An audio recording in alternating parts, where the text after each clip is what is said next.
Assalamualaikum warahmatullahi wabarakatuh. Perkenalkan, kami dari kelompok 6 MUKM kelas G ini menjelaskan mengenai UMKM yang telah kami pilih, yaitu Mode Sakinah. Next. Berikut adalah anggota kelompok kami. Yang pertama adalah saya sendiri sebagai ketua, yaitu Muhammad Sufar Aminullah dengan NIM terakhir 218. Kemudian Naila Fitria Suada Putri dengan NIM terakhir 07. Jihan Atiyah dengan NIM terakhir 130. Rizka Dita Zafira dengan NIM terakhir 33. Tiara Fitria Nurani dengan NIM terakhir 153. Dan Ali bin Abu Bakar Asyikaf dengan NIM terakhir 202. Next. Kemudian selanjutnya kami ingin menjelaskan mengenai cuplikan audio dari interview kami dengan Bu Iza. Next. Pertama kali buka itu saya kerjasama dengan teman saya. Lalu akhirnya saya udah Mbak Iza kan aja berdiri sendiri aja. Ya akhirnya saya berani. Kan ya namanya jasa itu kita harus harus menguasai bidang kita, lalu harus suka dengan kerjaan ini gitu ya. Akhirnya saya berani, itu mental kan Mas, berhadapan dengan orang tanya, kita harus siap, model gini cocok enggak, kan kita harus siap. Ya.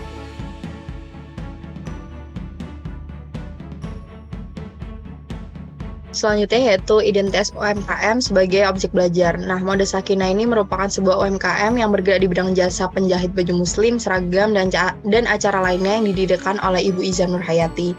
Toko ini mulai berdiri tahun 2004, namun sempat vakum selama 2 tahun dan buka kembali pada 2006.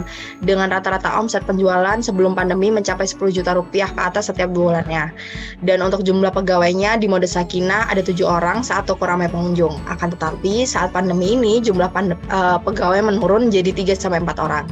Namun saat toko tidak mendapatkan pesanan jahitan, maka pegawai tidak dipekerjakan. Next. Nah, usaha Mode Sakinah ini tergolong ke dalam usaha mikro karena dapat dilihat dari berdasarkan PP nomor 7 tahun 2021 dari segi omset yang di bawah 300 juta dan juga dari segi pegawai yang hanya memiliki 3-4 orang karyawan.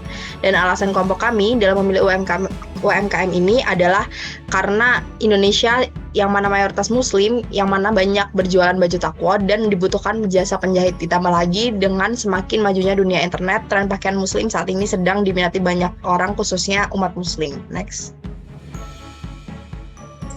Baik, selanjutnya di sini ada permasalahan sumber daya manusia dan kendala produksi dari Mode Sakinah. Yang pertama, pegawai masih malas. Kemudian yang kedua, kualitas kecepatan pegawai yang berbeda-beda, dan masih adanya miscommunication antara pegawai dan keinginan konsumen, dan masih adanya konsumen yang tidak puas dengan meminta ganti rugi. Kemudian pada kendala produksi sendiri, yang pertama cenderung tidak stabil permintaan konsumennya, kemudian mahalnya harga alat jahit untuk keperluan produksi, dan lamanya pelanggan mengambil pesanan yang sudah jadi sehingga ongkos lama diterima. Next. Selanjutnya kita lanjut ke bagian keuangan, di mana dari revenue stream Mode Sakinah sendiri, keseluruhannya berasal dari biaya pendapatan ongkos jahit. Adapun ongkos jahit yang dimaksud adalah ongkos jahit busana muslim, masker kain, seragam kantor, hijab, seragam sekolah, kebaya modern, dan juga busana pengantin. Sedangkan untuk cost structure-nya sendiri, kami bedakan menjadi 3 bagian. Yang pertama ada biaya investasi yang meliputi alat jahit dan juga bangunan toko. Yang kedua ada biaya operasional meliputi gaji tambahan pegawai dan juga pembelian bahan baku. Yang ketiga yaitu biaya tetap dari biaya listrik, gaji pegawai tetap, air, dan juga penyusutan peralatan. Adapun secara garis besar, kendala keuangan yang dihadapi oleh Mode Sakinah sendiri yaitu yang pertama, susah menentukan harga di awal sehingga menimbulkan ketidakpastian pendapatan. Yang kedua, beberapa pelanggan menunda untuk membayar. Yang ketiga, tidak bisa memanage modal untuk biaya produksi sehingga keuangan antara keuangan bisnis dan juga keuangan pribadi tercampur. Yang keempat, penurunan pesanan akibat pandemi. Yang kelima, belum adanya pembukuan keuangan yang jelas. Dan yang terakhir, harga perlengkapan yang cenderung mahal. Baik, selanjutnya kita masuk pada laporan keuangan dari Mode Sakinah sendiri. Yang pertama adalah laporan neraca keuangannya. Bisa kita lihat pada tahun 2020 total aktiva dan total pasiva dari Mode Sakinah diperoleh 831 juta. Dan pada tahun 2021 total aktiva dan pasifanya meningkat menjadi 883 juta. Lalu selanjutnya adalah laporan laba rugi dari Mode Sakinah. Pada tahun 2020 diperoleh laba bersih sebesar 23 juta dan pada tahun 2021 laba bersihnya juga meningkat menjadi 51 juta. Untuk selanjutnya, yang terakhir adalah laporan arus kas dari Mode Sakinah pada tahun 2020, kas akhir periodenya ada 23 juta, dan pada tahun 2021 setelah ditambahkan kas pada periode sebelumnya, yaitu tahun 2020, menjadi 75 juta. Jadi dapat disimpulkan bahwa keuangan dari Mode Sakinah ini sehat dan mengalami keuntungan.